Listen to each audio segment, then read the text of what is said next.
হঠাৎ করে গ্রাম থেকে বড় ভাই এসেছে, তাই আজকে নিজে হাতে বড় ভাইকে রান্না করে খাওয়ালাম। ভাইয়েরা যদি বোনের বাড়িতে আসে, বোনের তো মন চায় ভাইয়ের পছন্দের রান্নাগুলো করে খাওয়াতে। গতকাল রাতে আমার ভাই ফোন দিয়ে বলেছিল আজকে আমার বাসায় আসবে, তাই আমি সকাল সকাল ঘুম থেকে উঠে বাজারে গিয়েছিলাম বাজার করার জন্য। বাজারে যেতে যেতে একটু দেরি হয়েছিল, ভেবেছিলাম গরুর মাংস হয়তো পাওয়াই যাবে না। একটা দোকানে কিছু মাংস ছিল, তো সেখান থেকে আমি 2 কেজি মাংস নিয়ে এসেছি। মাংসগুলো কিন্তু একেবারে ফ্রেশ ছিল, হাড্ডি ছাড়া মাংসগুলো নিয়েছি। দোকানদার তো এভাবে মাংস দিতেই চাচ্ছে না, তারপর আমি জোর করে নিয়েছি। যাই হোক, মাংসের পিসগুলো বেশ বড় বড় করে কাটা ছিল, তাই এখন আমি ছোট ছোট করে মাংসের পিসগুলো কেটে নিচ্ছি। 1 কেজি মাংস রান্না করার জন্য নিলাম, আর বাদ বাকিগুলো ঈদের দিন রান্না করার জন্য রেখে দিলাম। একা একটা মানুষের জন্য ঈদের দিন আর বাজার করার দরকার নেই, এগুলো দিয়েই হয়ে যাবে। মাংসগুলো তো ধুয়ে নেওয়া হয়ে গেল, এবার মশলা কষিয়ে মাংসগুলো ভালো করে রান্না করে নিব। এই মাংসগুলো দিয়ে আজকে তেহরি রান্না করব, তাই তেহরির মশলা দিয়ে দিলাম, কিছু টক দই দিয়ে দিলাম। ভেবেছিলাম আজকে বাসার সবাইকে ইফতার দিব, সেই অনুসারেই কিন্তু রান্না বান্নাগুলো করছিলাম, কিন্তু পরে আর দেওয়া হলো না। এদিকে আমি বেশি করে ছোলাও বসিয়ে দিয়েছিলাম, যেহেতু ছোলাগুলো সিদ্ধ হচ্ছে না, তাই বেশি করেই পানি দিয়েছি।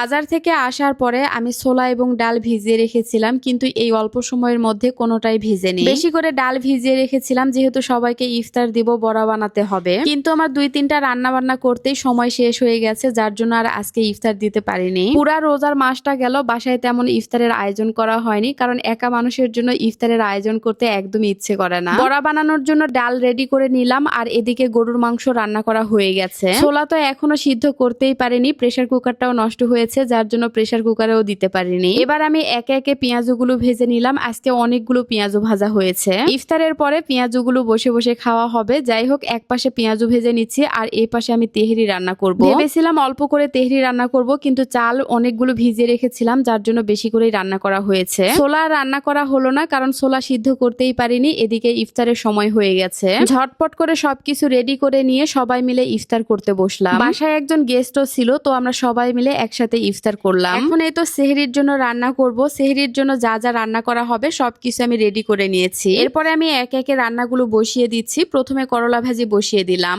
এক পাশে করলা ভাজি বসিয়ে দিলাম, আর এই পাশে ছোট মাছ রান্না করব। ইফতার করার পরে আমার ভাই গিয়েছে মার্কেটে, আর আমি এদিকে রান্না বান্নাগুলো করছি। এদিকে আদা রসুন বাটাও শেষ হয়ে গেছে, আদা রসুনের খোসা ফেলা ছিল, তো সেগুলো ব্লেন্ড করে নিলাম। যাই হোক, করলা ভাজি করা হয়ে গেছে। ভাজি উঠিয়ে নেওয়ার পরে এখন পাট শাক ভাজি করব। পাট শাক আমার ভীষণ পছন্দের, বিশেষ করে ডাল দিয়ে পাট শাক রান্না করলে অনেক মজার হয়। আমার রান্নার ভিডিওগুলো আপনারা কম বেশি সবাই পছন্দ করেন। মূলত আমি রান্না বান্নার ভিডিওই করি, তবে কয়েকদিন থেকে ফেসবুকে দেখছিলাম আমার নামে অভিযোগ এসেছে আমি নাকি একদিন রান্না করলে 3 দিন রান্না করি না, অর্থাৎ 3 দিন খাবার পাওয়া যায় না। যারা ভিডিওটা দেখেছেন বা আমাকে প্রশ্ন করেছেন, তাদের কাছে আমার একটাই প্রশ্ন, আচ্ছা আমি যদি একদিন রান্না করে 3 দিন রান্না না করি, তাহলে রান্না বান্নার ভিডিওগুলো আমি কই থেকে দিই, অর্থাৎ প্রতিদিন আমার কন্টেন্ট কই থেকে আসে? আশা করি আমার এই স্বাভাবিক প্রশ্নের উত্তরটা আপনারা দিবেন। আরেকটা বিষয়, আমাকে নিয়ে কিন্তু 2-1টা ভিডিও বানানো হয়েছে, কিন্তু আমি এখনো কাউকে নিয়ে ভিডিও বানাইনি এবং বানাতেও চাই না। আমি চাই না আমার ব্যক্তিগত জীবনটা পাবলিকের সামনে আসুক। তবে হ্যাঁ, যদি কখনো প্রয়োজন হয় তাহলে প্রমাণ সহ আপনাদের কাছে উপস্থাপন করব। যাই হোক, রান্না বান্না করে 2 ভাই বোন মিলে আজকে একসাথে সেহরি করলাম। আজকের মতো এখানেই বিদায় নিচ্ছি। সবাই ভালো থাকবেন, সুস্থ থাকবেন, আর ভিডিওটা ভালো লাগলে অবশ্যই শেয়ার করবেন। আল্লাহ হাফেজ, টাটা।